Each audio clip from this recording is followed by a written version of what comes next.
8년 만에 그 사람을 봤습니다. 무료급식소, 국그릇 받던 그 손이 너무 익숙했어요. 도현 씨, 정말 당신이에요? 하지만 그는 고개를 숙인 채 한마디만 했죠. 오랜만이네요. 8년 전 그날 밤 남편은 말했습니다. 다른 여자 생겼어. 이미 임신까지 시켰어. 20년 결혼 생활이 한순간에 무너졌죠. 하지만 그날 밤 남편은 혼자 복도에서 울고 있었습니다. 미안해. 이게 너희를 지키는 유일한 방법이야. 법정에서 딸이 말했습니다. 그건 사고가 아니었어요. 검은 승용차는 브레이크도 밟지 않았다고 했죠. 제 아빠는 8년 동안 혼자 지옥을 견뎠어요. 저희를 지키려고. 그 순간 모든 진실이 드러났습니다. 안녕하세요. 여울사연입니다. 귀한 시간 내어 찾아주신 만큼 늘 좋은 사연으로 보답하겠습니다. 무료인 만큼 구독과 좋아요, 클릭으로 많은 관심 부탁드립니다. 그럼 지금 시작합니다. 서울 변두리의 작은 무료급식소입니다. 초겨울 찬바람이 스며드는 오후 사람들은 줄을 서서 차례를 기다리고 있습니다. 낡은 점퍼를 입은 어르신들, 지친 표정의 중년들, 그리고 그 사이를 오가며 봉사를 하는 사람들의 모습이 보입니다. 선영은 오늘도 이곳에서 도시락을 나르고 있습니다. 48배 나이지만 아직 손놀림은 빠릅니다. 일주일에 2번 이곳에서 봉사를 한 지도 벌써 3년째입니다. 처음엔 딸 유나의 재활 치료비 때문에 힘들었던 마음을 달래려고 시작했던 일이었습니다. 그런데 어느새 이곳이 선영에게는 작은 위안이 되었습니다. 누군가를 돕는다는 것, 그 단순한 행위가 선영의 마음을 조금씩 채워주었습니다. 할머니, 여기 도시락 하나 더 드릴게요. 선영은 웃으며 도시락을 건넵니다. 할머니는 고맙다는 말을 연신하며 도시락을 받아듭니다. 선영은 다시 주방 쪽으로 걸어갑니다. 국을 더 가져와야 합니다. 오늘따라 사람이 많아서 국이 금방 떨어지고 있습니다. 그런데 주방 앞에서 선영은 멈춥니다. 국을 퍼주는 사람이 한 명 있습니다. 허름한 작업복을 입고 낡은 점퍼 차림입니다. 모자를 깊게 눌러 쓴 채 고개를 푹 숙이고 있어서 얼굴은 보이지 않습니다. 선영은 그 사람을 본 적이 없습니다. 새로운 봉사자인가 봅니다. 선영은 그 사람 옆으로 다가가 국그릇을 받습니다. 그 순간입니다. 그 사람의 손이 스쳐 지나갑니다. 굵고 거친 손입니다. 막노동을 하는 사람의 손입니다. 하지만 국자를 쥔 각도, 그릇을 받치는 손놀림이 이상하게 익숙합니다. 선영은 순간 멈칫합니다. 이 손을, 이 손놀림을 어디서 본 것 같습니다. 선영은 천천히 고개를 들어 그 사람을 봅니다. 하지만 얼굴은 여전히 모자에 가려져 있습니다. 저기요. 선영이 말을 걸려는 순간 그 사람은 고개를 더 숙이며 돌아섭니다. 그리고 주방 안쪽으로 들어가 버립니다.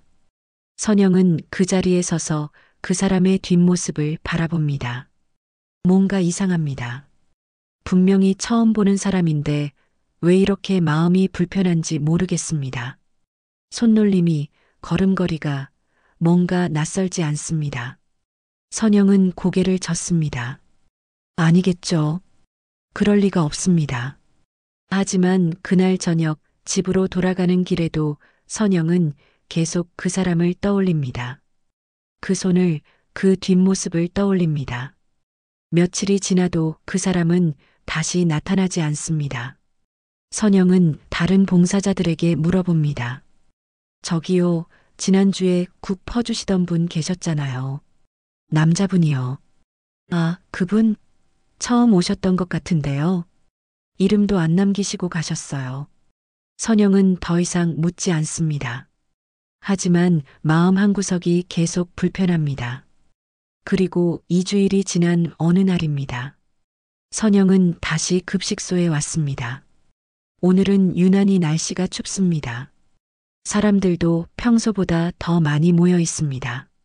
선영은 도시락을 나르다가 주방 쪽을 힐끗 봅니다. 그리고 멈춥니다. 그 사람이 다시 왔습니다. 똑같은 작업복, 똑같은 낡은 점퍼, 똑같이 고개를 숙인 채 국을 퍼주고 있습니다. 선영의 심장이 빠르게 뜁니다. 왜 이렇게 떨리는지 모르겠습니다.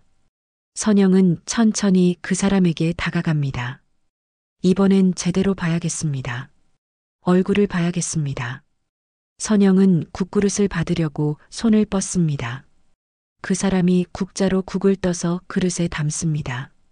그리고 그 순간 바람에 모자가 살짝 올라갑니다. 선영의 눈이 커집니다. 얼굴이 보입니다. 야윈 얼굴, 수염이 덥수룩한 얼굴, 주름이 깊어진 얼굴입니다. 하지만 선영은 압니다. 이 얼굴을 압니다. 도연 씨? 선영의 입에서 작은 목소리가 흘러나옵니다. 그 사람이 고개를 번쩍 듭니다. 그리고 선영과 눈이 마주칩니다. 8년 만입니다.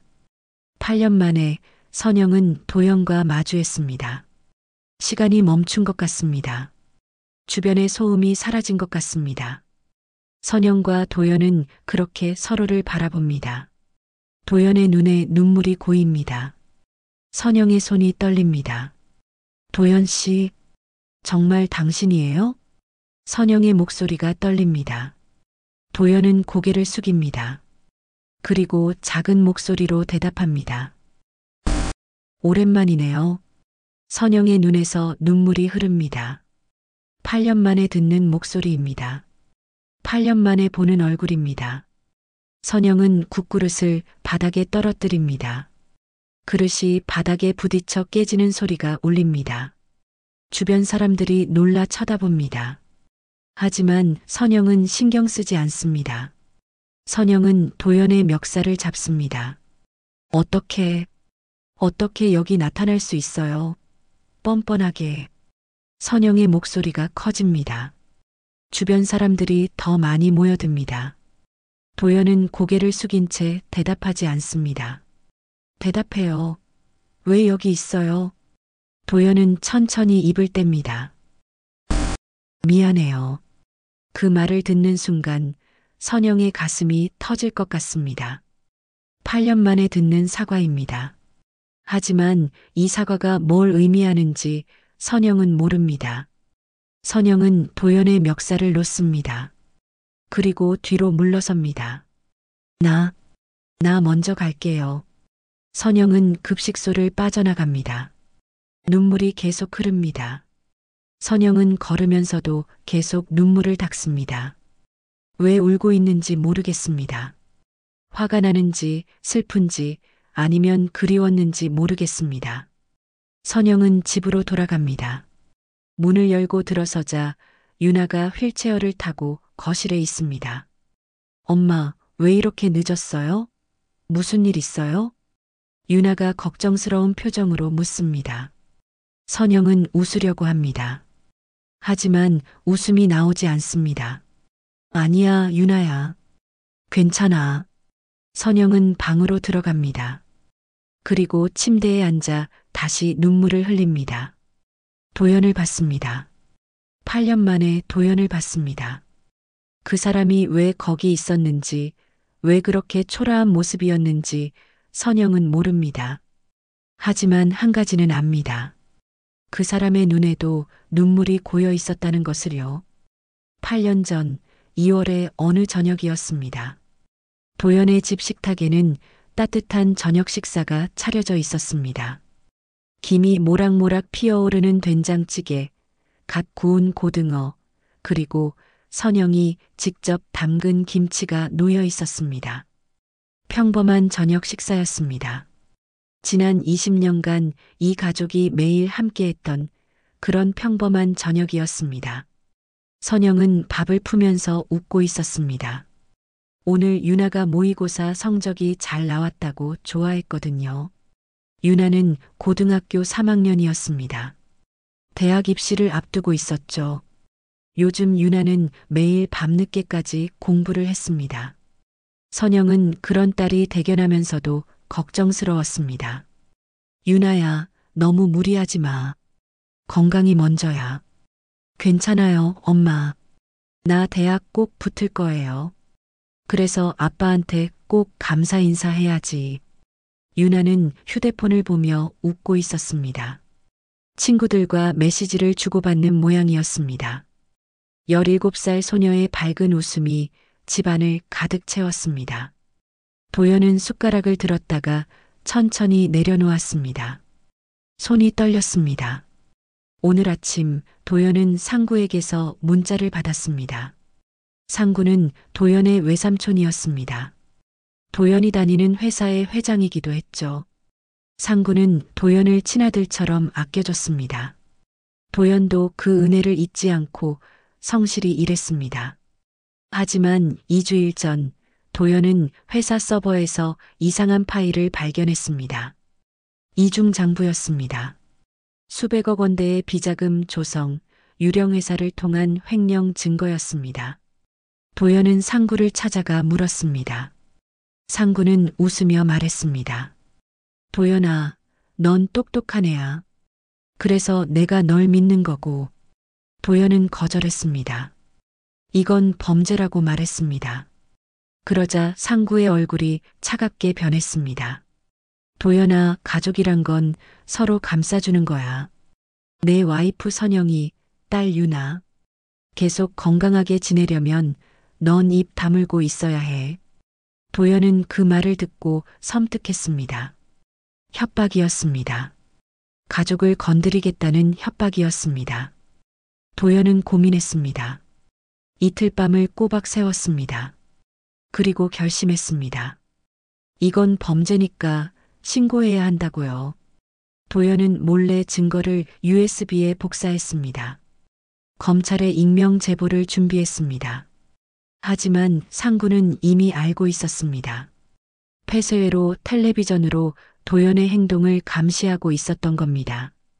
그리고 오늘 아침 도연은 문자를 받았습니다. 내일 아침 검찰이 간다. 횡령 증거는 다 내 계좌로 만들어뒀어. 가족이 안전하길 바란다면 오늘 밤 이혼해. 안 그러면 선영이한테 사고 날 수도 있어. 도연은 휴대폰을 떨어뜨렸습니다. 손이 떨렸습니다. 온몸이 떨렸습니다. 상구는 진심이었습니다. 도연은 알고 있었습니다. 상구는 자기 목적을 위해서라면 뭐든 하는 사람이라는 거요. 도연은 하루 종일 고민했습니다. 어떻게 해야 할지 몰랐습니다. 경찰에 가면 될까요? 아니요, 상구는 경찰에도 연줄이 있었습니다. 변호사를 찾으면 될까요? 시간이 없었습니다. 내일 아침이면 검찰이 온다고 했습니다. 도연은 결론을 내렸습니다. 가족을 지키려면 떠나야 한다고요. 완전히 떠나야 한다고요. 선영과 유나가 자기를 미워하게 만들어야 한다고요. 그래야 상구도 더 이상 가족을 건드리지 않을 거라고요. 그래서 도연은 지금 이 식탁에 앉아 있었습니다. 마지막 식사였습니다. 가족과 함께하는 마지막 식사였습니다. 도연은 눈을 감았습니다. 심호흡을 했습니다. 그리고 입을 열었습니다. 선영아. 응? 선영은 밥을 푸다 말고 도연을 봤습니다. 도연은 선영의 눈을 보지 못했습니다. 고개를 숙인 채 말했습니다. 나 다른 여자 생겼어. 찌개 끓는 소리만 들렸습니다. 선영의 손이 멈췄습니다. 유나의 웃음이 멈췄습니다. 뭐? 선영의 목소리가 작았습니다. 도연은 계속 말했습니다. 거짓말을 계속해야 했습니다. 미안해.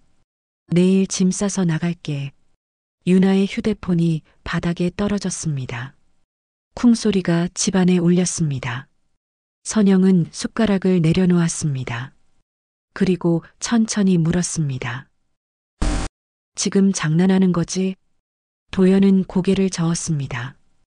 장난 아니야. 진심이야. 선영의 얼굴이 하얗게 변했습니다. 20년을 같이 살았는데 갑자기 다른 여자가 생겼다고? 도연은 대답하지 않았습니다. 대답할 수 없었습니다. 거짓말을 더 해야 했습니다. 완전히 미워하게 만들어야 했습니다. 이미 그 사람 임신까지 시켰어. 순간 세상이 멈췄습니다. 선영의 눈이 커졌습니다. 유나가 울음을 터뜨렸습니다. 뭐라고? 선영의 목소리가 떨렸습니다. 도연은 눈을 감았습니다. 눈물이 흘렀지만 닦지 않았습니다. 미안해. 선영은 벌떡 일어났습니다. 그리고 도연의 멱살을 잡았습니다. 이 자식아, 지금 뭐라고 했어? 선영의 목소리가 울부짖었습니다. 20년을 함께한 아내의 목소리였습니다. 도연은 그 목소리를 들으며 죽고 싶었습니다. 20년을 같이 살았는데 어떻게 그럴 수 있어? 유나가 소리쳤습니다. 아빠, 거짓말이지. 제발 엄마한테 사과해요. 도연은 고개를 숙인 채 말했습니다. 이혼 서류 내일 보낼게. 사인해줘. 선영은 도연의 멱살을 놓았습니다. 그리고 뒤로 물러섰습니다. 꺼져. 다시는 우리 앞에 나타나지 마. 도연은 천천히 일어났습니다. 방으로 들어가 작은 가방 하나를 챙겼습니다. 옷 몇 벌, 세면도구, 그게 전부였습니다. 도연은 현관문 앞에 섰습니다. 뒤를 돌아봤습니다. 선영은 바닥에 주저앉아 울고 있었습니다. 유나는 방 안에서 흐느끼고 있었습니다. 20년을 함께한 집이었습니다. 사랑하는 아내와 딸이 있는 집이었습니다. 도연의 눈에서 눈물이 흘렀습니다. 안녕. 도연은 문을 열고 나갔습니다. 문이 닫혔습니다. 복도에서 도연은 무너졌습니다. 벽에 기대 주저앉아 울었습니다. 미안해. 선영아. 유나야. 이게 너희를 지키는 유일한 방법이야. 도연은 한참을 울었습니다. 그리고 일어났습니다. 엘리베이터를 탔습니다. 1층으로 내려갔습니다. 밖으로 나왔습니다. 찬바람이 얼굴을 때렸습니다. 도연은 걸었습니다. 어디로 가는지도 모르고 그냥 걸었습니다. 다음 날 아침이었습니다. 도연이 묵고 있던 모텔 문이 쾅쾅 두들려졌습니다. 검찰입니다. 문 여세요. 도연은 침대에서 일어났습니다. 예상했던 일이었습니다. 문이 열렸습니다. 검사들이 들어왔습니다. 박도연 씨 횡령 혐의로 긴급 체포합니다. 도연은 수갑을 찼습니다. 차가운 쇠 느낌이 손목을 조였습니다. 도연은 끌려갔습니다. 6개월 후 재판이 열렸습니다. 모든 증거는 조작되어 있었습니다. 도연을 도와줄 증인은 아무도 없었습니다. 동료 윤기철은 겁에 질려 침묵했습니다. 방청석은 비어 있었습니다. 선영도 유나도 오지 않았습니다. 판사가 말했습니다. 피고인 박도연에게 횡령죄로 징역 7년을 선고한다. 도연은 고개를 숙였습니다. 7년이었습니다. 7년 동안 감옥에 있어야 했습니다. 도연은 끌려갔습니다. 차가운 감옥으로 끌려갔습니다. 그날 밤 감방 안에서 도연은 혼자 울었습니다. 선영의 얼굴이, 유나의 얼굴이 계속 떠올랐습니다. 미안해. 정말 미안해. 도연은 그렇게 7년을 살았습니다. 7년이 흘렀습니다. 도연은 감옥에서 매일같이 같은 생각을 했습니다. 선영은 잘 지내고 있을까요? 유나는 대학에 갔을까요? 건강하게 지내고 있을까요? 도연은 편지를 쓰려고 했습니다. 하지만 쓸 수 없었습니다. 편지를 보내면 상구가 알 거예요. 그러면 또 위험해질 거예요. 그래서 도연은 그냥 참았습니다. 7년 동안 혼자 참았습니다. 그리고 마침내 출소하는 날이 왔습니다. 3개월 전 2월의 어느 아침이었습니다. 도연은 교도소 정문을 나섰습니다. 손에는 낡은 가방 하나가 전부였습니다. 48살이 된 도연은 야위고 주름이 깊어져 있었습니다. 수염이 덥수룩했고 머리는 허옇게 새어 있었습니다. 도연은 햇살을 받으며 서 있었습니다. 7년 만에 느끼는 자유였습니다. 하지만 기쁘지 않았습니다. 갈 곳이 없었거든요. 도연은 버스를 타고 서울로 갔습니다. 그리고 곧장 상구의 회사로 향했습니다. 회사 앞에 서자 경비가 다가왔습니다. 무슨 일이십니까? 회장님 좀 뵙고 싶습니다. 예약 있으십니까? 없습니다만 중요한 일이라서요. 경비는 도연을 위아래로 훑어봤습니다. 낡은 옷, 덥수룩한 수염, 초라한 모습이었죠. 예약 없으시면 안 됩니다. 도연은 목소리를 높였습니다. 상구, 나와. 내 인생 돌려놔. 경비들이 달려왔습니다. 도연을 끌어냈습니다. 2층 창문 너머로 상구가 내려다보고 있었습니다. 상구는 비웃으며 창문을 닫았습니다. 도연은 길바닥에 주저앉았습니다. 이 자식? 이 자식?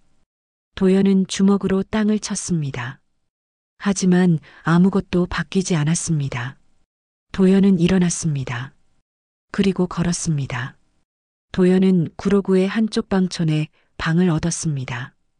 월세 25만 원짜리 작은 방이었습니다. 낡은 이불 한 장, 작은 창문 하나가 전부였습니다. 도연은 다음 날부터 일을 찾았습니다. 건설 현장에서 막노동을 했습니다. 하루 10만 원을 받았습니다. 힘들었지만 참았습니다. 밤에는 컵라면으로 끼니를 때웠습니다. 혼자 방에 앉아 라면을 먹으면서 도연은 생각했습니다. 어떻게 해야 하지? 어떻게 상구를 무너뜨릴 수 있을까? 2주일이 지났습니다. 도연은 어느 날 밤 기자 한 명에게 전화를 걸었습니다. 인터넷에서 찾은 탐사보도 기자였습니다. 저기요, 제가 대기업 비리 증거를 갖고 있습니다. 만나주실 수 있나요? 기자는 관심을 보였습니다. 어디서 만날까요? 다음 주 월요일 서울역 근처 카페에서 뵙겠습니다. 도연은 전화를 끊었습니다. 드디어 시작할 수 있을 것 같았습니다. 하지만 도연은 몰랐습니다. 상구가 이미 알고 있다는 걸요. 상구의 사무실이었습니다. 비서가 보고서를 올렸습니다. 회장님, 박도연이 기자와 접촉하려는 정황이 포착됐습니다. 상구는 서류를 보며 차갑게 웃었습니다. 아직도 정신 못 차렸네. 어떻게 하시겠습니까? 상구는 잠시 생각하다가 말했습니다. 딸 있잖아. 유나. 경고 한번 해줘야겠어. 사고처럼 보이게. 비서는 고개를 숙였습니다. 알겠습니다. 3일이 지났습니다. 그날은 화요일이었습니다. 맑은 날씨였습니다. 유나는 횡단보도를 건너고 있었습니다. 이제 24이 된 유나는 대학을 졸업하고 취업 준비를 하고 있었습니다.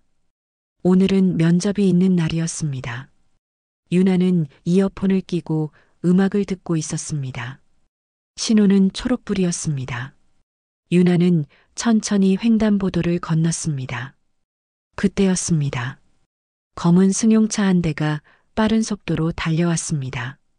브레이크 소리도 없었습니다. 그냥 달려왔습니다. 유나가 차를 보고 눈이 커졌습니다. 쾅! 유나가 공중으로 튕겨나갔습니다. 몸이 허공에서 한 바퀴 돌았습니다.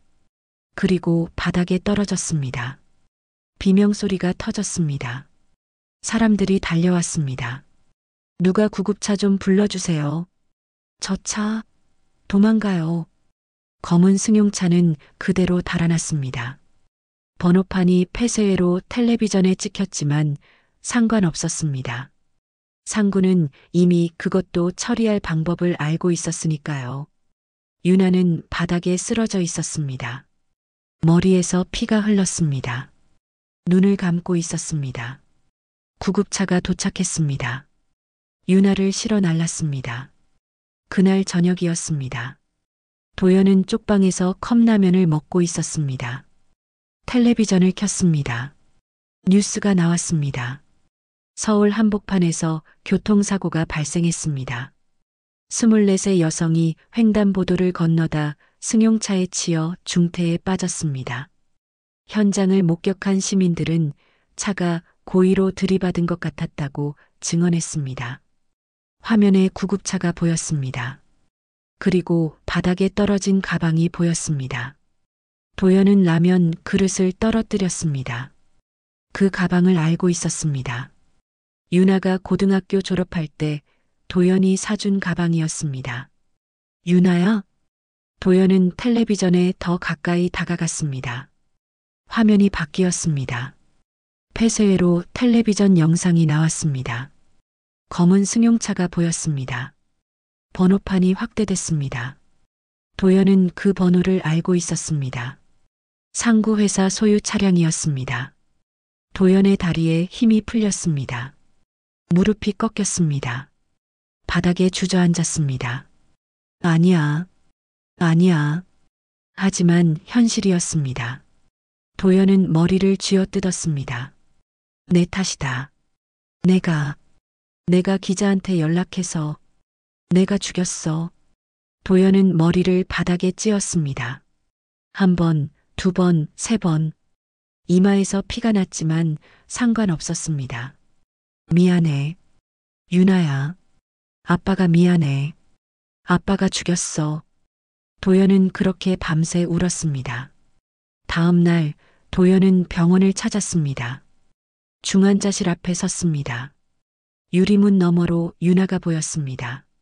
산소 호흡기를 끼고 있었습니다.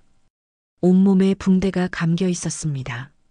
선영이 유나의 손을 잡고 있었습니다. 선영도 많이 늙어 보였습니다. 머리에 흰머리가 많이 섞여 있었습니다. 도연은 유리문에 손을 댔습니다. 유나야, 살아만 있어라. 제발. 의사가 나왔습니다. 보호자이십니까? 도연은 고개를 저었습니다. 아닙니다. 그럼 면회는 불가능한데요. 도연은 고개를 숙였습니다. 그냥 한 번만 보고 싶었습니다. 의사는 의아한 표정으로 지나갔습니다. 도연은 다시 유리문을 봤습니다. 유나를 봤습니다. 아빠가 지켜줄게. 이번엔 제대로 지켜줄게. 도연은 병원을 나왔습니다. 그리고 다시 막노동 현장으로 갔습니다. 이제 도연에게는 목표가 생겼습니다. 유나를 살려야 했습니다. 병원비를 내야 했습니다. 도연은 매일 15시간씩 일했습니다. 주말도 없었습니다. 그렇게 2주일을 일했습니다. 그리고 150만 원을 모았습니다. 도연은 은행에 갔습니다. 박유나 환자 병원비 계좌로 입금해 주세요. 성함이 어떻게 되세요? 도연은 고개를 저었습니다. 익명으로 해주세요. 은행원은 이상하다는 표정이었지만 입금을 처리했습니다.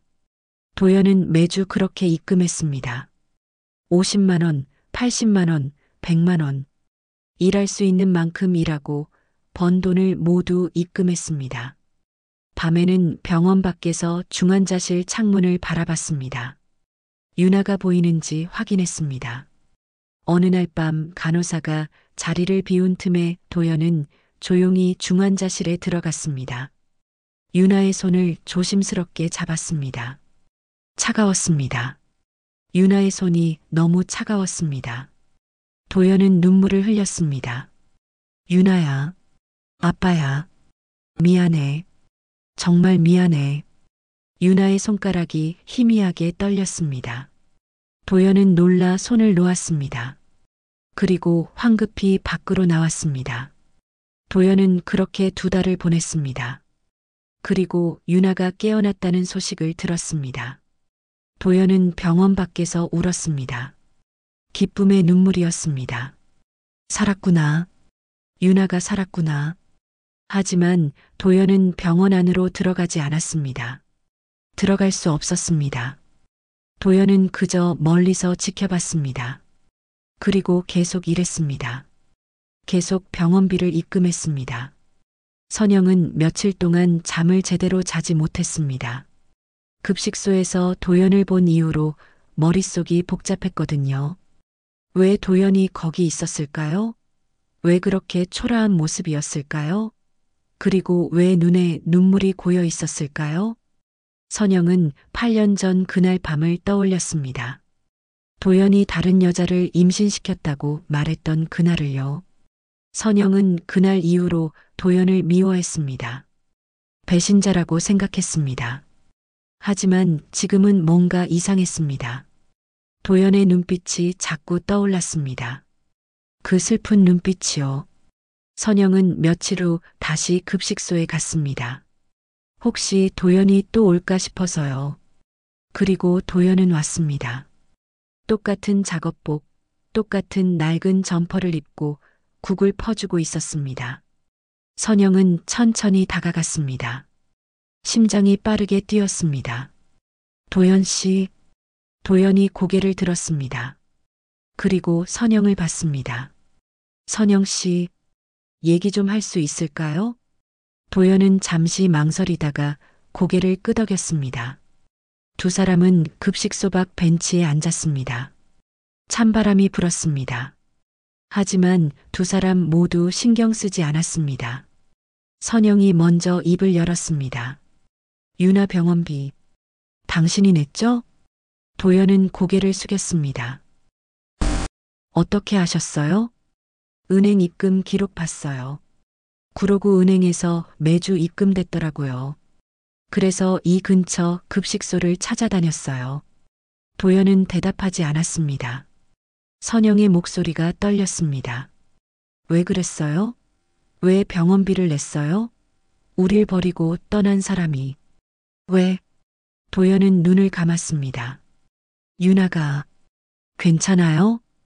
대답해요. 왜 병원비를 냈냐고요? 선영의 목소리가 커졌습니다. 주변 사람들이 쳐다봤지만 선영은 상관없었습니다. 도연은 천천히 입을 열었습니다. 유나 사고, 제 탓이에요. 선영은 얼어붙었습니다. 무슨 소리예요? 도연은 떨리는 목소리로 말했습니다. 삼촌이 상구가 시켰어요. 뭐라고요? 도연은 모든 것을 이야기했습니다. 8년 전 회사에서 비리를 발견한 이야기를요. 상구가 협박한 이야기를요. 가족을 지키려고 거짓말을 했다는 이야기를요. 횡령 누명을 쓰고 7년간 감옥에 있었다는 이야기를요. 그리고 출소 후 기자에게 연락했다가 유나가 사고를 당했다는 이야기를요. 선영은 듣고 또 들었습니다. 믿을 수 없었습니다. 거짓말이죠? 도연은 고개를 저었습니다. 진짜예요. 유나 사고 날 때 검은 승용차 번호판 봤어요. 삼촌 회사 차량이었어요. 선영의 눈에서 눈물이 흘렀습니다. 그럼 당신은 우릴 위해서? 도연은 고개를 끄덕였습니다. 삼촌이 협박했어요. 이혼하지 않으면 선영 씨를 해치겠다고요. 그래서 거짓말을 할 수밖에 없었어요. 선영은 도연의 멱살을 잡았습니다. 하지만 이번엔 화가 아니었습니다.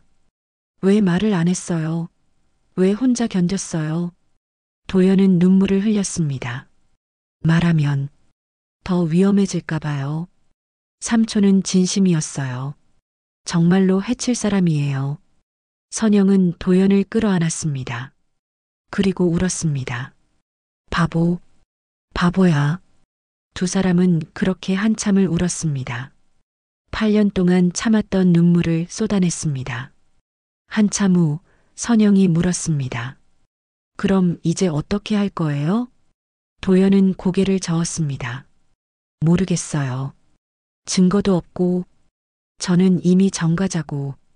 선영은 도연의 손을 잡았습니다. 아니에요. 아직 안 끝났어요. 선영 씨, 유나 사고 당했을 때 경찰 조사 받았어요.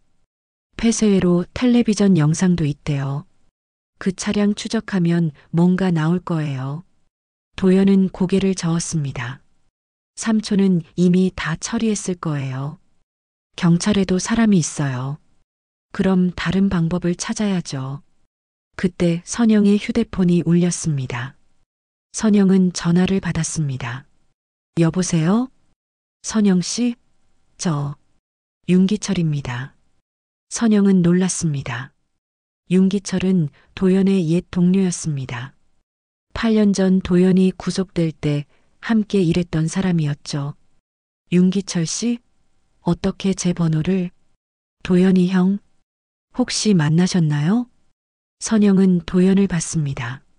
도연도 놀란 표정이었습니다. 네. 지금 옆에 계세요. 형 좀 바꿔주실 수 있나요? 선영은 도연에게 휴대폰을 건넸습니다. 도연은 떨리는 손으로 전화를 받았습니다. 기철아? 형? 오랜만이에요. 윤기철의 목소리가 떨리고 있었습니다. 더는 못 견디겠어요. 무슨 소리야? 형, 제가 최근에 딸이 태어났어요. 도연은 잠시 말이 없었습니다. 축하해. 고맙습니다. 그런데 형, 제 딸 얼굴 보는데요. 제가 너무 비겁하게 살았다는 생각이 들더라고요. 기철아, 형 딸 유나 양. 사고 뉴스 봤어요. 그거 회장님이 시킨 거 맞죠? 도연은 눈을 감았습니다. 그런 것 같아. 형, 저 증거 갖고 있어요. 도연의 눈이 커졌습니다. 뭐라고? 8년 전 그 비리 파일들이요. 형이 복사한 USB, 저도 몰래 백업해뒀어요. 도연은 믿을 수 없었습니다. 진짜야? 네. 겁이 나서 숨겨뒀는데, 이제는 끝내고 싶어요. 제 딸이 비겁한 아빠 밑에서 자라게 할 순 없어요. 도연의 눈에서 눈물이 흘렀습니다. 고마워. 정말 고마워. 형, 만나요. 제가 USB 드릴게요. 언제? 3일 후 어때요? 서울역 근처 카페에서요. 알았어. 꼭 갈게. 도연은 전화를 끊었습니다. 그리고 선영을 봤습니다. 선영 씨, 기회가 생겼어요. 선영은 도연의 손을 꽉 잡았습니다. 이제 시작이에요. 우리 빼앗긴 것들 되찾아요. 도연은 고개를 끄덕였습니다. 네. 이번엔 제대로 싸워야죠. 두 사람은 서로를 봤습니다. 8년 만에 다시 만난 두 사람이었습니다. 하지만 이제는 적이 아니었습니다. 같은 편이었습니다. 선영이 물었습니다. 유나한테 얘기할 거예요? 도연은 고개를 저었습니다. 아직은 안 돼요. 유나가 저를 보면 상처받을 거예요. 유나는 당신을 그리워했어요. 8년 동안요. 도연은 눈물을 닦았습니다. 다 끝나고 나서 만날게요. 그때는 제대로 사과할게요. 선영은 고개를 끄덕였습니다. 알겠어요. 하지만 약속해요.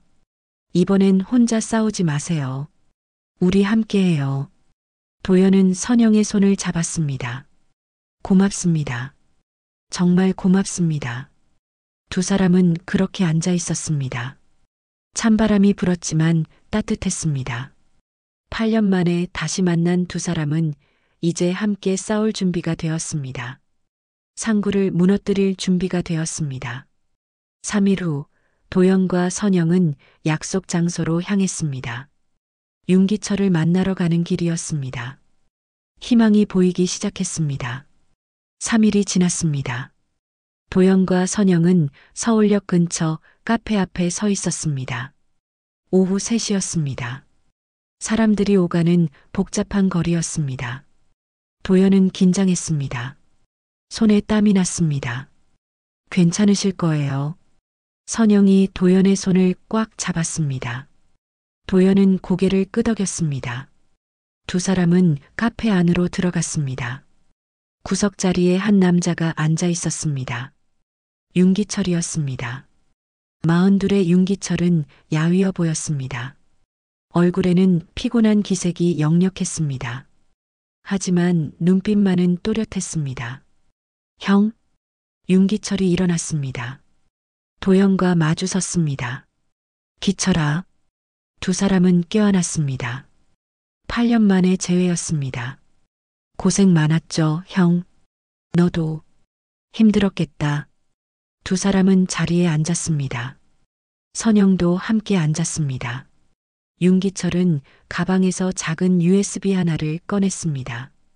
이게 그거예요. 도연은 USB를 받아들었습니다. 손이 떨렸습니다. 정말 다 들어있어? 네. 이중장부, 유령회사 거래 내역, 비자금 조성 증거.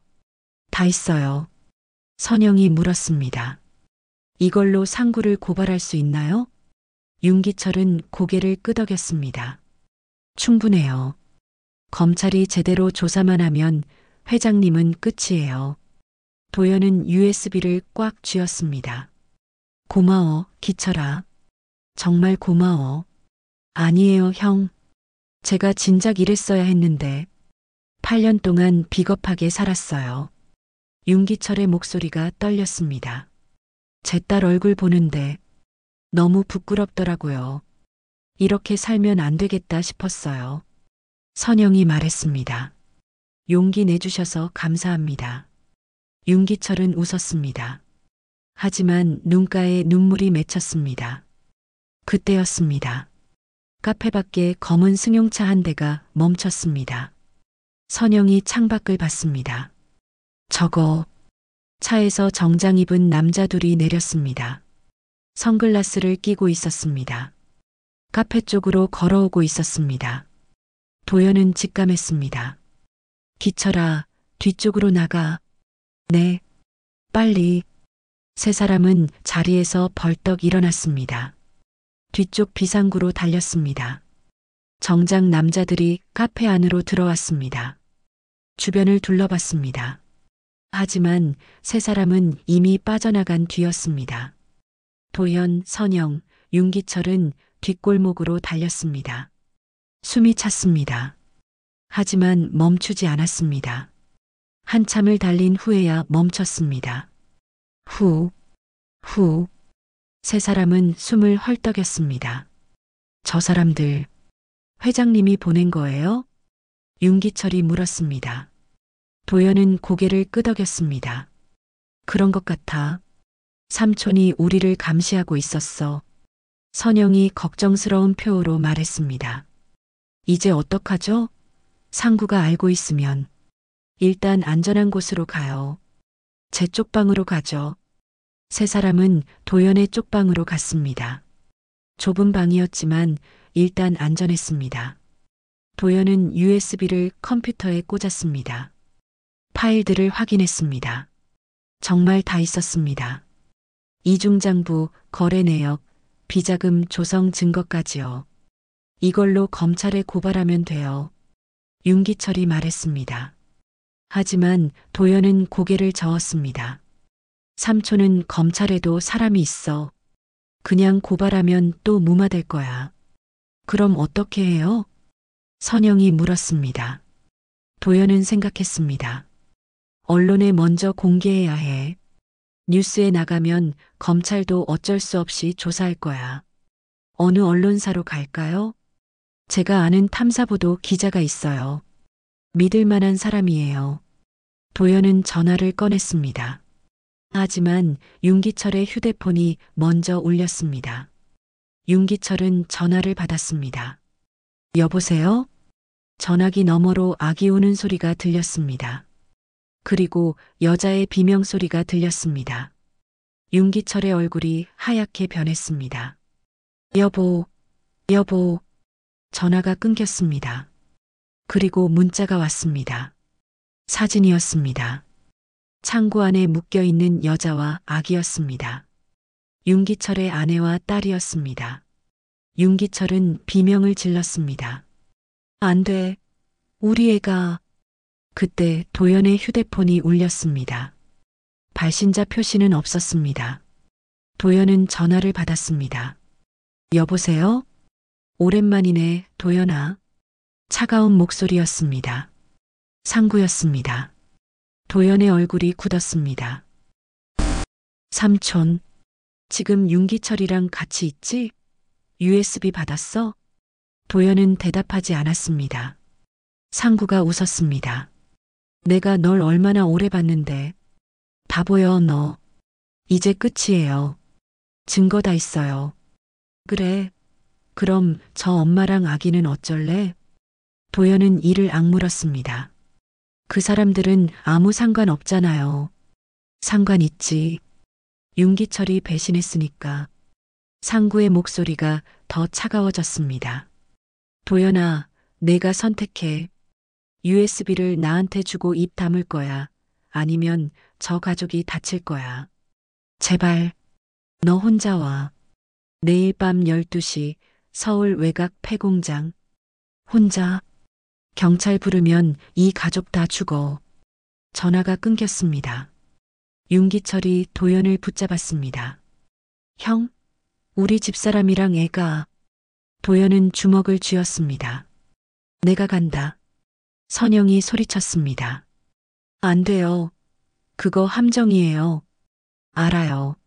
하지만 갈 수밖에 없어요. 그럼 나도 갈게요. 안 돼요. 선영 씨는 여기 남아 계세요. 만약 제가 못 돌아오면 이 USB 언론에 넘겨주세요. 선영은 눈물을 흘렸습니다. 도연 씨, 8년 전에도 지금도 전 도망칠 수 없어요. 제가 시작한 일이니까요. 윤기철이 울먹였습니다. 형, 미안해요. 쟤 때문에. 아니야. 내 잘못이 아니야. 도연은 USB를 선영에게 건넸습니다. 잘 보관해 주세요. 이게 우리의 마지막 희망이에요. 선영은 USB를 받았습니다. 그리고 도연의 손을 꽉 잡았습니다. 약속해요. 꼭 살아 돌아와요. 도연은 웃었습니다. 슬픈 웃음이었습니다. 노력할게요. 밤이 되었습니다. 도연은 쪽방에 혼자 앉아 있었습니다. 내일 밤이면 폐공장에 가야 했습니다. 살아 돌아올 수 있을까요? 도연은 모르겠습니다. 하지만 가야 합니다. 윤기철의 가족을 구해야 합니다. 도연은 창밖을 봤습니다. 달이 떠 있었습니다. 선영 씨, 유나야, 만약 제가 못 돌아가도 잘 살아요. 도연은 눈을 감았습니다. 내일이 두려웠습니다. 하지만 도망칠 수 없었습니다. 다음 날 밤 11시였습니다. 도연은 쪽방에서 나왔습니다.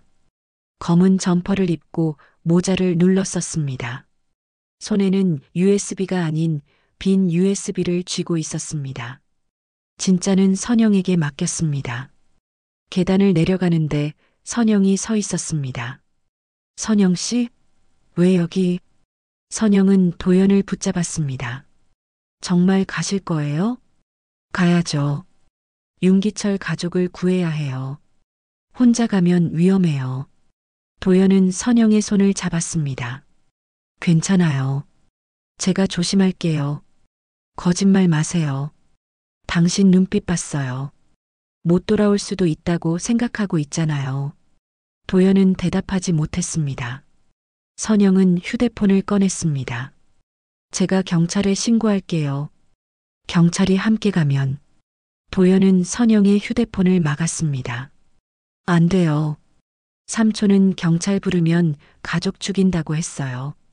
그럼 어떡해요? 도연은 선영을 끌어안았습니다. USB 잘 보관해 주세요. 그게 제일 중요해요.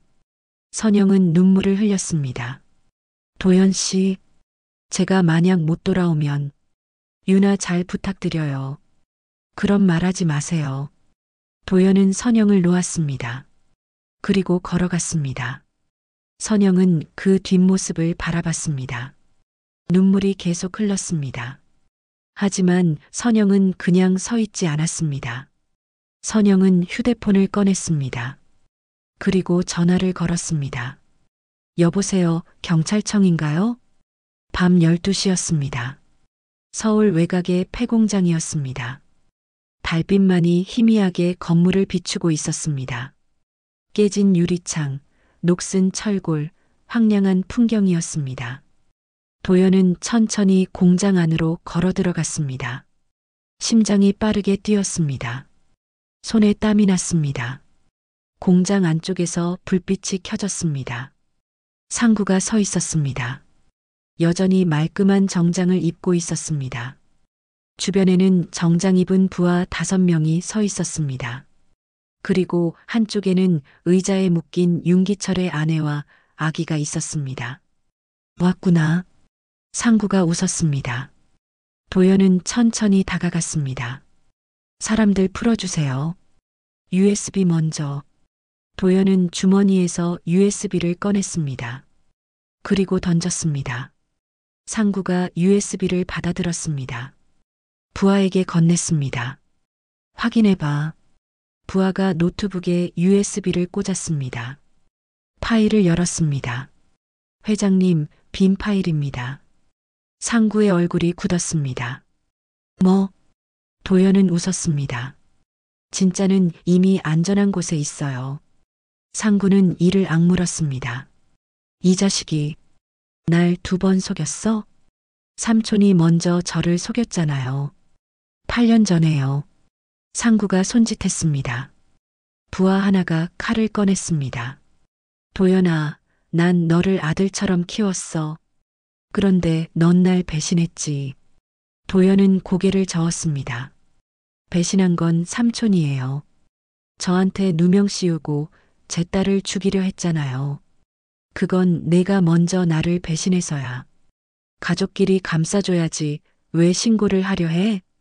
그게 범죄였으니까요. 상구는 비웃었습니다. 범죄? 세상은 원래 그렇게 돌아가. 힘 있는 사람이 이기는 거야. 이제 끝이에요. 증거는 이미 언론에 넘어갔어요. 상구의 눈이 흔들렸습니다. 거짓말. 진짜예요. 내일 아침이면 뉴스에 나갈 거예요. 상구는 분노에 떨었습니다. 그럼 넌 오늘 여기서 죽어야겠네. 상구가 손짓했습니다. 부하들이 도연을 에워쌌습니다. 도연은 뒷걸음질 쳤습니다. 삼촌, 제발, 미안하다, 조카야. 넌 너무 많이 알았어. 부하 하나가 도연에게 다가왔습니다. 칼을 들고 있었습니다. 도연은 눈을 감았습니다. 선영 씨, 유나야, 미안해. 그 순간이었습니다. 경찰이다. 손들어. 공장 입구에서 경찰 수십 명이 돌입했습니다. 손전등 불빛이 공장 안을 환하게 비쳤습니다. 상구는 경악했습니다. 뭐야? 경찰 뒤에서 선영이 나타났습니다. 손에는 휴대폰을 들고 있었습니다. 녹음 다 됐어요.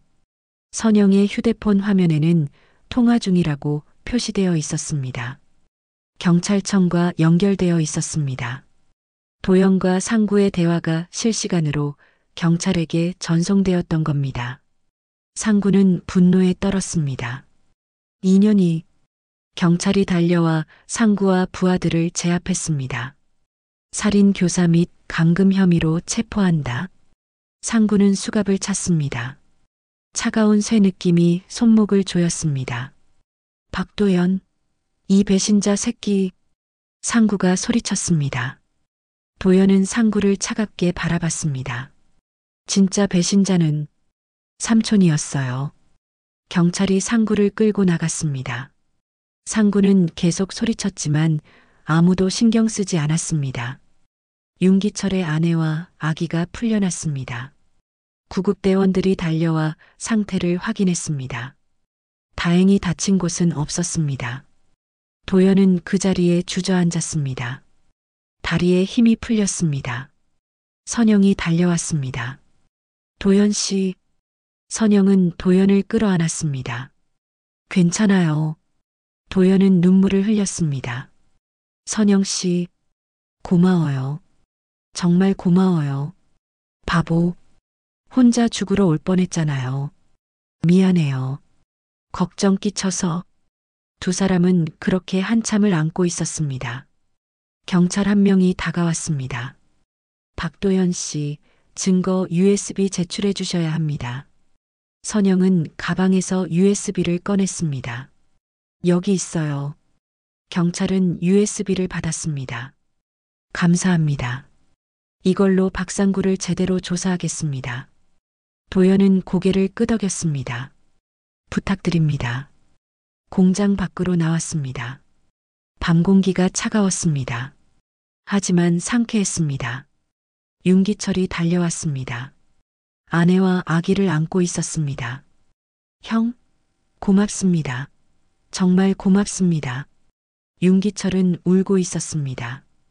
도연은 윤기철의 어깨를 두드렸습니다. 다행이야. 가족 무사해서. 형 덕분이에요. 형이 아니었으면 우리 모두 덕분이야. 윤기철의 아내가 고개를 숙였습니다. 감사합니다. 정말 감사합니다. 아기는 울지 않고 잠들어 있었습니다. 평화로운 얼굴이었습니다. 도연은 아기를 바라봤습니다. 유나도 저렇게 작았었는데. 도연은 눈물을 닦았습니다. 선영이 도연의 손을 잡았습니다. 이제 끝났어요. 정말로요. 도연은 고개를 끄덕였습니다. 네. 이제 진짜 끝이네요. 하지만 아직 끝이 아니었습니다. 재판이 남아 있었습니다. 상구를 법정에 세워야 했습니다. 그리고 도연은 알고 있었습니다. 진짜 싸움은 이제부터라는 걸요. 6개월이 흘렀습니다. 상구는 구속 기소되었습니다. 언론은 연일 상구의 비리를 보도했습니다. 수백억 원대 횡령, 유령회사를 통한 비자금 조성, 그리고 교통사고, 교사까지요. 도연은 그동안 경찰 조사를 받았습니다. 8년 전 자기가 횡령한 게 아니라는 걸 증명해야 했습니다. 다행히 윤기철의 USB와 증언 덕분에 도연의 무죄가 인정되었습니다. 그리고 마침내 재판이 시작되었습니다. 오늘은 최종 심리가 열리는 날이었습니다. 법정은 사람들로 가득 찼습니다. 기자들, 시민들, 그리고 방청객들이 빼곡히 앉아 있었습니다. 도연과 선영은 방청석 앞자리에 앉아 있었습니다. 도연은 정장을 입고 있었습니다. 6개월 만에 입는 정장이었습니다. 선영은 도연의 손을 꽉 잡고 있었습니다. 떨리시죠? 네. 떨려요. 괜찮을 거예요. 진실은 이기니까요. 도연은 고개를 끄덕였습니다. 법정 문이 열렸습니다. 피고인 상구가 들어왔습니다. 6개월 동안 구치소에 있던 상구는 많이 야위어 있었습니다. 정장은 여전히 말끔했지만 얼굴에는 피곤한 기색이 역력했습니다. 수갑을 찬 손이 떨리고 있었습니다. 상구는 피고인석에 앉았습니다. 방청석을 둘러봤습니다. 도연과 눈이 마주쳤습니다. 상구는 이를 악물었습니다. 도연은 담담히 바라봤습니다. 판사가 들어왔습니다. 모두 일어났습니다. 착석하십시오. 판사가 말했습니다. 모두 앉았습니다. 재판이 시작되었습니다. 검사가 일어났습니다. 피고인 박상구는 8년 전 조카인 박도현 씨에게 횡령 누명을 씌웠습니다. 자신의 비리를 숨기기 위해서였습니다. 검사는 서류를 들었습니다. 또한 피고인은 박도현 씨가 출소한 후 기자와 접촉하려 하자 그의 딸 박유나 씨를 겨냥한 교통사고를 사주했습니다. 방청석이 술렁였습니다. 증거는 명확합니다. 피고인의 비서 김모 씨가 이미 자백했습니다.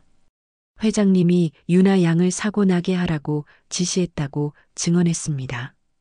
상구는 고개를 떨구었습니다. 상구의 변호사가 일어났습니다. 피고인은 교통사고와 무관합니다. 비서의 독단적 행동이었습니다.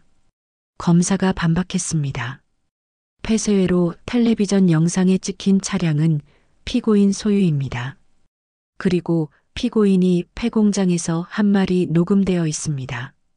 검사는 녹음 파일을 재생했습니다. 상구의 목소리가 법정에 울려 퍼졌습니다. 딸 있잖아. 유나.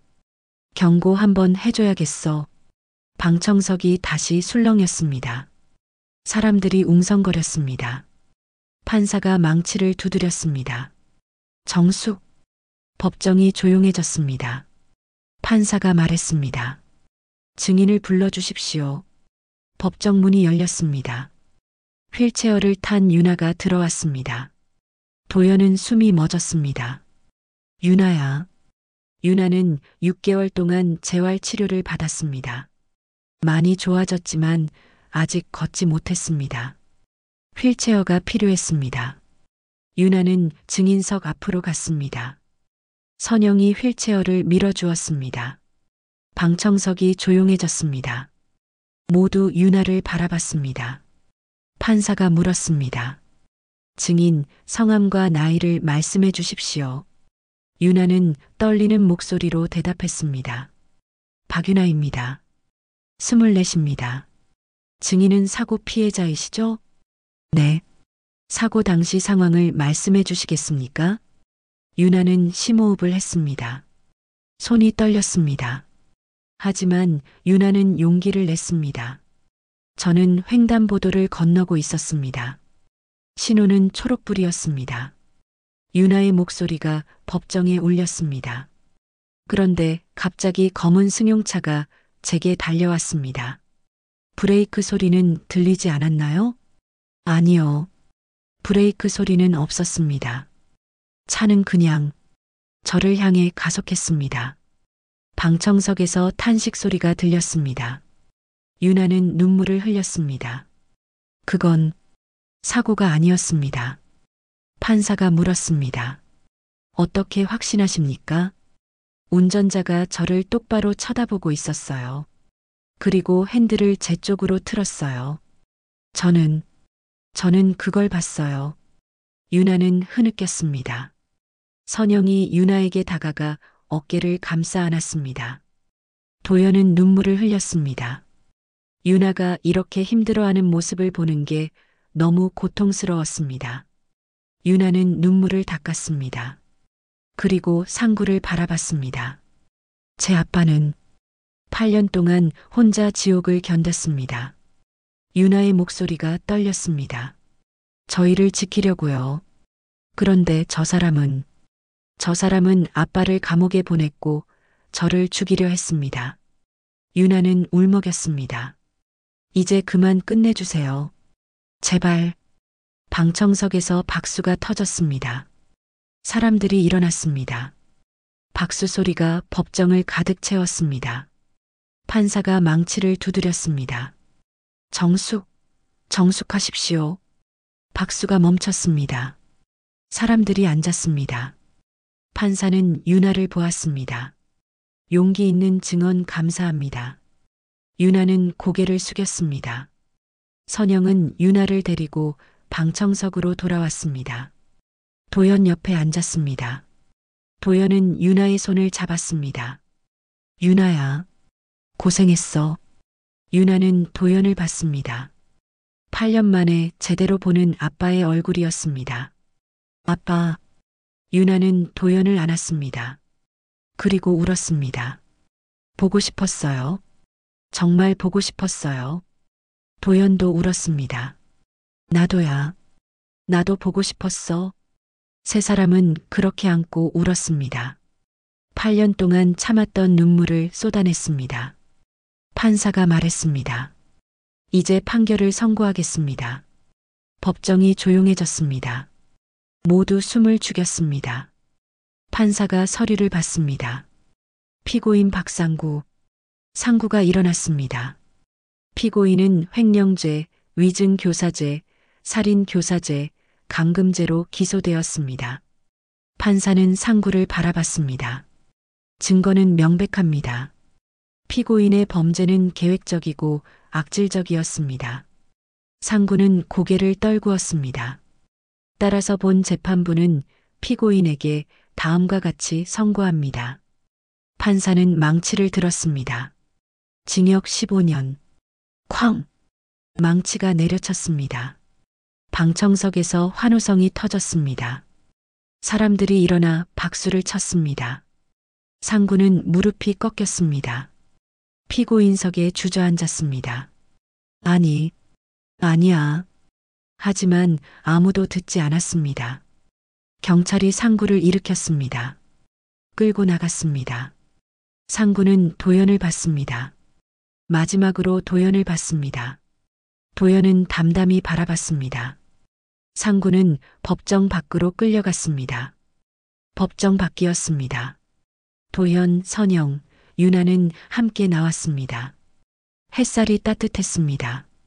오랜만에 느끼는 평화였습니다. 유나가 물었습니다. 아빠, 이제 진짜 끝난 거예요? 도연은 미소 지었습니다. 응, 이제 진짜 끝났어. 선영이 두 사람의 손을 잡았습니다. 우리 이제 다시 시작해요. 진짜로요. 세 사람은 손을 맞잡았습니다. 8년 만에 다시 만난 가족이었습니다. 이제 새로운 시작이었습니다. 1년이 흘렀습니다. 봄이 왔습니다. 서울 변두리의 무료급식소에 따뜻한 햇살이 내리쬐고 있었습니다. 도연은 국을 퍼주고 있었습니다. 1년 전과 똑같은 자리였습니다. 하지만 이제는 달랐습니다. 고개를 숙이지 않았습니다. 모자로 얼굴을 가리지 않았습니다. 당당하게 서 있었습니다. 할아버지, 국 더 드릴까요? 그래, 고맙네. 도연은 웃으며 국을 더 퍼주었습니다. 옆에서 선영이 도시락을 나르고 있었습니다. 선영도 웃고 있었습니다. 1년 전보다 훨씬 밝은 얼굴이었습니다. 그리고 조금 떨어진 곳에서 유나가 휠체어를 타고 어르신들과 이야기하고 있었습니다. 할머니, 오늘 날씨 정말 좋죠? 그러게 말이야. 봄이 왔네. 유나는 1년 동안 재활 치료를 열심히 받았습니다. 아직 걷지는 못했지만 많이 좋아졌습니다. 의사는 말했습니다. 꾸준히 치료하면 언젠가 걸을 수 있을 거라고요. 유나는 포기하지 않았습니다. 매일 재활 치료를 받았습니다. 그리고 주말마다 엄마 아빠와 함께 이곳 급식소에 나왔습니다. 점심시간이 끝났습니다. 도연, 선영, 유나는 급식소 밖 벤치에 앉았습니다. 세 사람은 도시락을 먹으며 이야기했습니다. 아빠, 오늘 할아버지 한 분이 나한테 그러시더라. 가족이 함께 봉사하는 거 보기 좋다고요. 유나가 웃으며 말했습니다. 도연은 유나의 머리를 쓰다듬었습니다. 우리 딸 덕분이지. 선영이 말했습니다. 유나야, 다음 주 면접 준비는 어때? 잘 되고 있어요. 이번엔 꼭 붙을 것 같아요. 유나는 지난 1년 동안 취업 준비를 했습니다. 재활 치료와 병행하느라 힘들었지만 포기하지 않았습니다. 그리고 드디어 다음 주에 면접이 있었습니다. 붙을 거야. 우리 딸 이렇게 열심히 했는데. 도연이 말했습니다. 고마워요, 아빠. 세 사람은 웃었습니다. 1년 전만 해도 상상할 수 없던 일이었습니다. 이렇게 함께 앉아 밥을 먹고 웃고 이야기하는 것이요. 도연은 지난 1년을 떠올렸습니다. 재판이 끝난 후 도연은 새 일자리를 찾았습니다. 한 작은 회사의 회계 직원으로 취직했습니다. 월급은 많지 않았지만 정직하게 일할 수 있었습니다. 선영은 계속 식당 일을 했습니다. 하지만 이제는 혼자가 아니었습니다. 도연이 함께였습니다. 두 사람은 아직 재혼하지 않았습니다. 천천히 가기로 했습니다. 서두를 필요가 없었습니다. 중요한 건 함께 있다는 거였으니까요. 유나는 처음에 힘들어했습니다. 8년 만에 만난 아빠와 어떻게 지내야 할지 몰랐습니다. 어색했습니다. 하지만 시간이 지나면서 유나는 조금씩 마음을 열었습니다. 도연이 왜 그랬는지 이해했습니다. 그리고 용서했습니다. 아빠, 그때 정말 힘드셨죠? 어느 날 밤 유나가 물었습니다. 도연은 고개를 끄덕였습니다. 많이 힘들었어. 하지만 너희 생각하면서 견뎠어. 미안해요. 제가 아빠를 오해했어요. 아니야. 내 잘못이 아니야. 도연은 유나를 안았습니다. 이제 우리 다시 시작하자. 응? 네, 아빠. 그날 이후 세 사람은 진짜 가족이 되었습니다. 벤치에 앉아 있는데 어떤 어르신이 다가왔습니다. 저기요, 세 분 가족이시죠? 선영이 웃으며 대답했습니다. 네, 맞아요. 보기 좋네요. 함께 봉사하시는 거 감사합니다. 어르신은 테이블 위에 하얀 국화 한 송이를 놓고 갔습니다.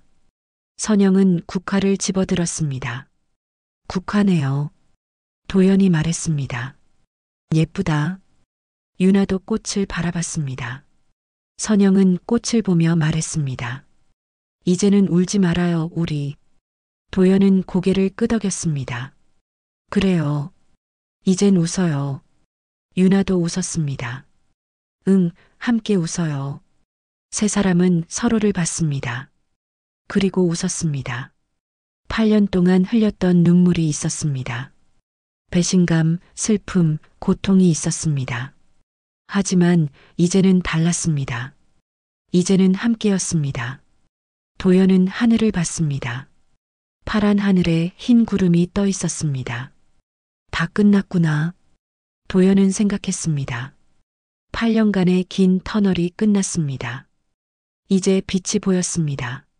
선영이 도연의 손을 잡았습니다. 뭐 생각해요?